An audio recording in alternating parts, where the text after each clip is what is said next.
मिस्र के उत्थान के लिए इन शानदार योजनाओं पर मुकदमा चलाने के अलावा राजा टॉलेमी अपने शासनकाल की लगभग पूरी अवधि के दौरान में लगे रहे। आसपास के राष्ट्रों के साथ लगातार युद्ध छेड़ना। उन्होंने इन युद्धों में भाग लिया।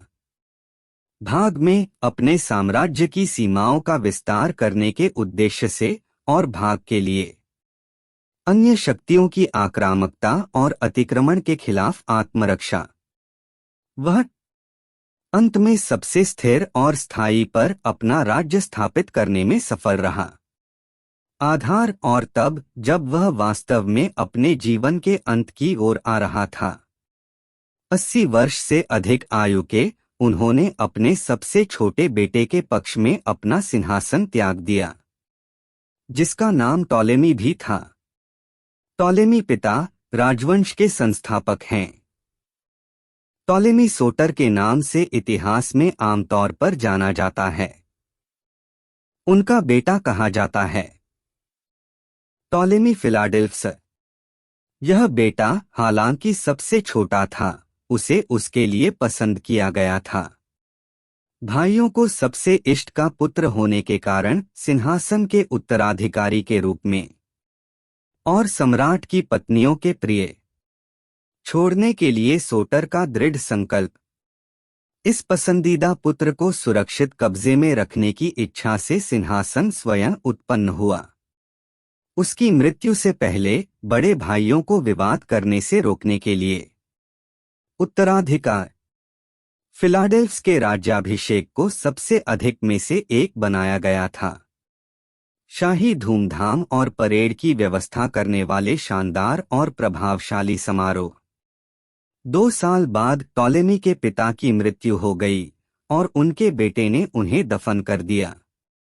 भव्यता उनके अपने राज्याभिषेक के लगभग बराबर है। उनका शरीर था एक शानदार मकबरे में रखा गया था, जिसे अवशेषों के लिए बनाया गया था।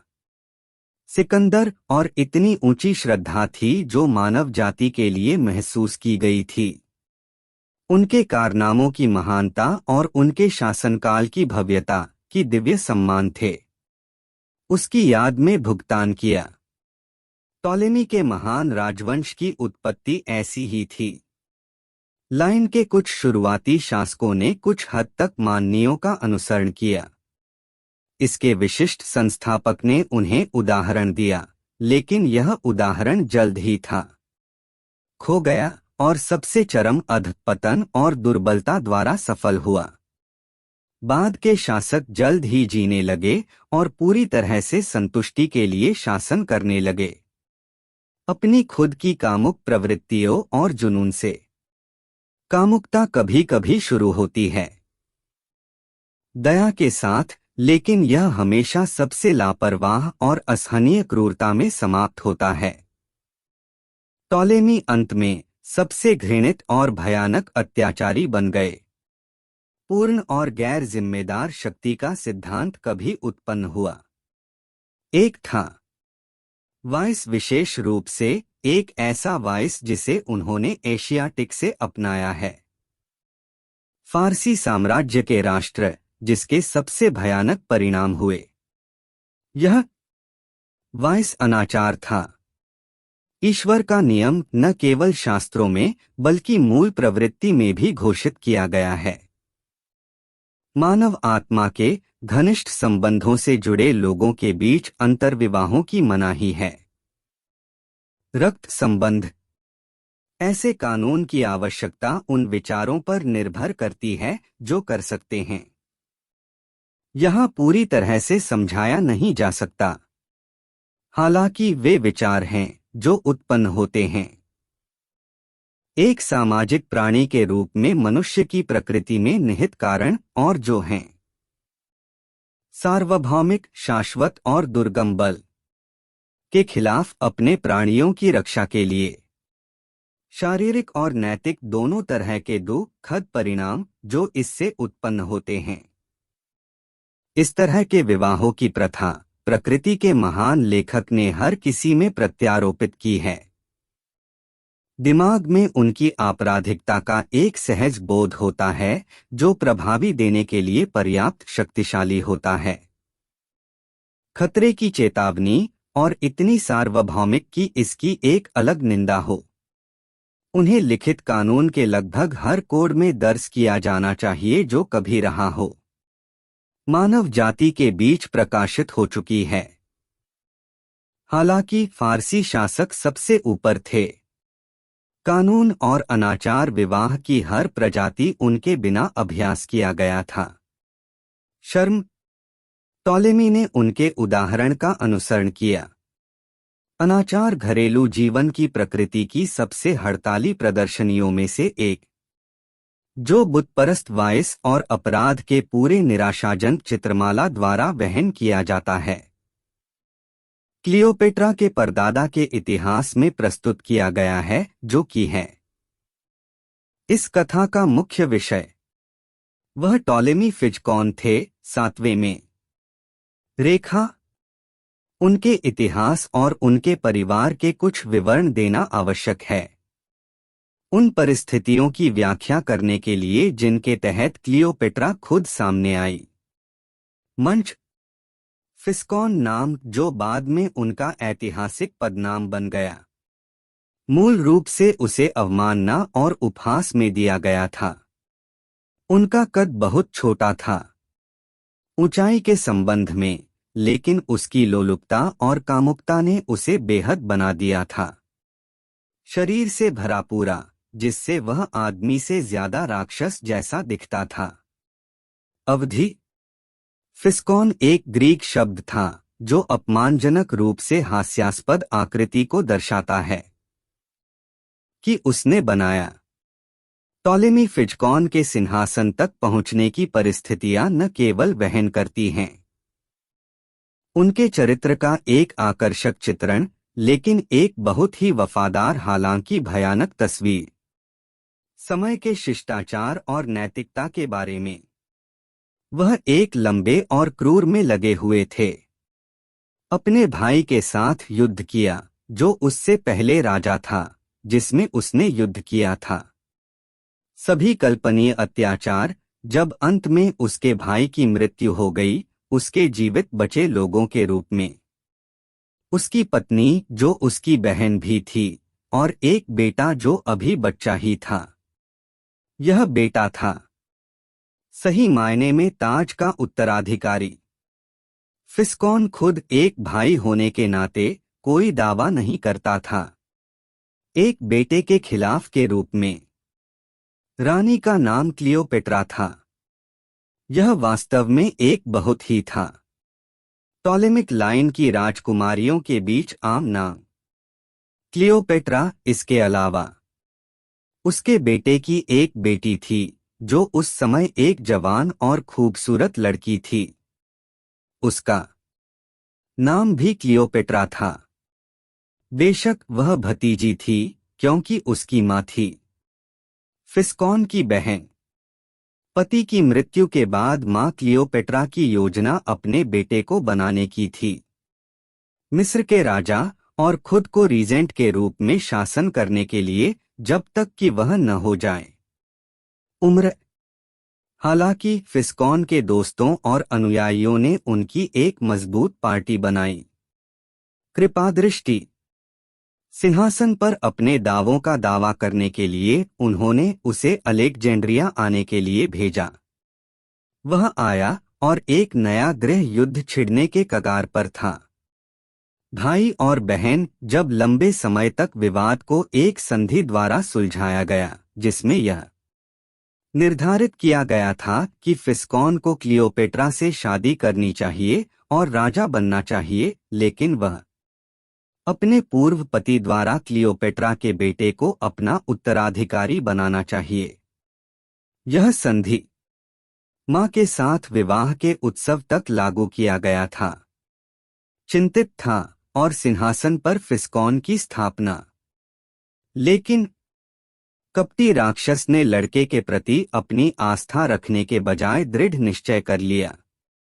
उसकी हत्या करना और उसकी हिंसा और क्रूरता की आदतें इतनी खुली और क्रूर थीं कि उसने खुले दिन में खुद इस कृत्य को अंजाम देने का बीड़ा उठाया। लड़का भाग गया। सुरक्षा के लिए मां की बाहों में चीखना, और फिस्कॉन ने चाकू मारकर हत्या कर दी। उसे वहां एक नवविवाहित पति की हत्या के तमाशे का प्रदर्शन करते हुए, उसकी पत्नी का बेटा उसकी गोद में। यह कल्पना करना आसान है कि एक पति और एक के बीच किस प्रकार का स्नेह होगा। इस तरह के लेन देन के बाद पत्नी, दरअसल दोनों के बीच प्यार नहीं था। उन्हें शुरू से शादी पूरी तरह से एक राजनीतिक व्यवस्था थी। फिस्कॉन अपनी पत्नी से नफरत करता था और उसके बेटे की हत्या कर दी थी, और फिर मानो पूरा करने के लिए वह अपने जुनून के क्रूर अधर्म और मनमौजीपन का प्रदर्शन करता है। अपनी बेटी के प्यार में पड़ने के साथ समाप्त हुआ। सुंदर लड़की की नजर इस पर पड़ी। हृदयहीन राक्षस, शरीर में उतना ही बदसूरत और विकृत जैसा कि वह दिमाग में था। पूर्ण डरावनी, लेकिन वह पूरी तरह से उसके अधिकार में थी। उसने उसे मजबूर किया, हिंसा से, उसकी इच्छा को प्रस्तुत करने के लिए।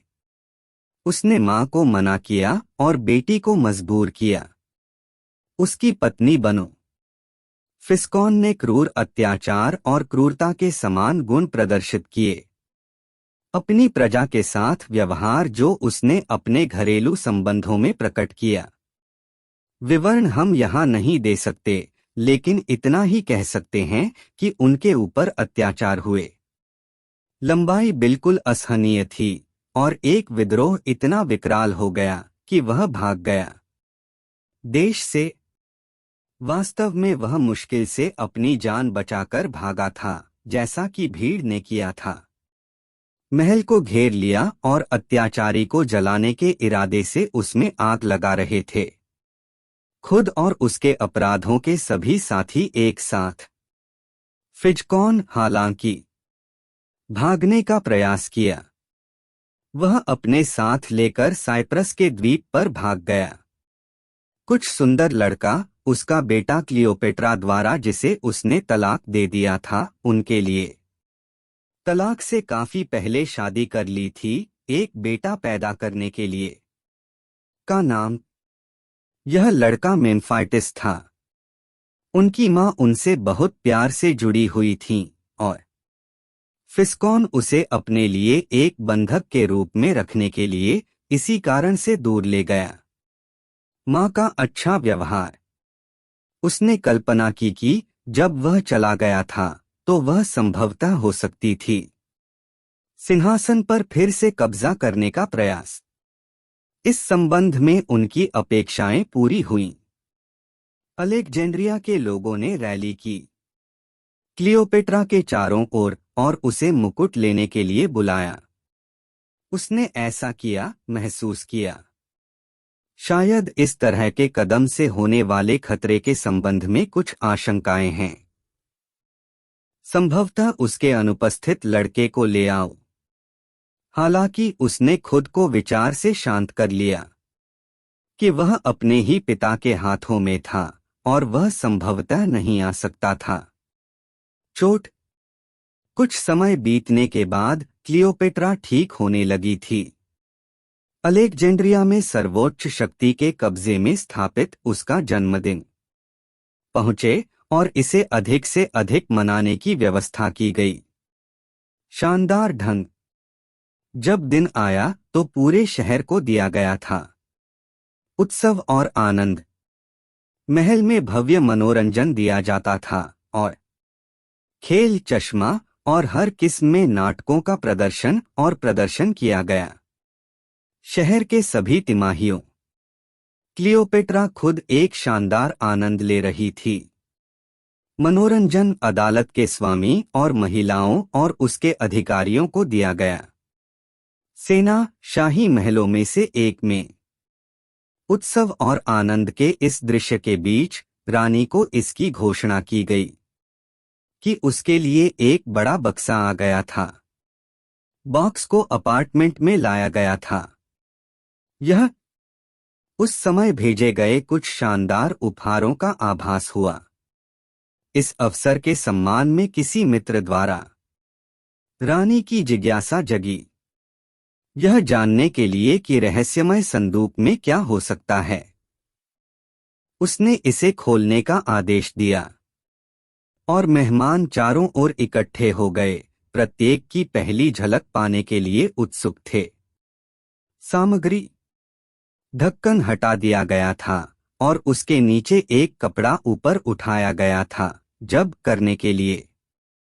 इस नज़ारे को देखने वाले सभी लोगों में अवर्णनीय दहशत का सिर नजर आया और क्लियोपेट्रा के सुंदर लड़के के हाथ मानव मांस के ढेरों के बीच पड़े हुए, जिसमें उसके शरीर के बाकी हिस्सों को टुकड़ों में काट दिया गया था। सिर रह गया था पूरी तरह से कि अभागी मां पीले और बेजान चेहरे में पहचान सकती है उसके बेटे का चेहरा। फिस्कॉन ने आदेश के साथ बॉक्स को अलेक्जेंड्रिया भेज दिया था कि इसे जन्मदिन की शाम तक रखा जाए और फिर पेश किया जाए। दृश्य के उत्सव के बीच में सार्वजनिक रूप से क्लियोपेट्रा को चीखें और वह रोती है जिससे उसने पहली नजर में महल के अपार्टमेंट को भर दिया। भयानक तमाशा और लंबे समय से जारी और असंगत दुख की पीड़ा जिसने पीछा किया, दिखाया कि अत्याचारी की क्रूर युक्ति कितनी अच्छी तरह से फिट थी। इसके अंत को पूरा करने के लिए इससे हमें लिखने में कोई खुशी नहीं मिलती है और हमें यकीन है कि यह हमारे पाठकों को नंबर दे सकता है। पढ़कर खुशी हुई इस तरह की खूनी क्रूरता की चौंकाने वाली कहानियां। यह है हालांकि के महान विषय के चरित्र की उचित सराहना के लिए आवश्यक है। यह इतिहास कि हमें घरेलू प्रभावों की प्रकृति को समझना चाहिए। उस परिवार में शासन किया जिससे वह पैदा हुई थी। वास्तव में यह देय है एक मामले के रूप में। उसके लिए सरल न्याय कि हमें पता होना चाहिए कि ये प्रभाव क्या थे और क्या थे। क्या उनके शुरुआती जीवन में उनके सामने उदाहरण रखे गए थे, चूंकि विशेषाधिकार और लाभ जो युवा अपने प्रारंभिक वर्षों में आनंद लेते हैं, और दूसरी ओर जिन बुरे प्रभावों से वे पीड़ित होते हैं, उन्हें बहुत गंभीरता से लिया जाना चाहिए। खाता जब हम उन मूर्खताओं और पापों पर निर्णय दे रहे हैं जिनमें वे बाद में गिर जाते हैं,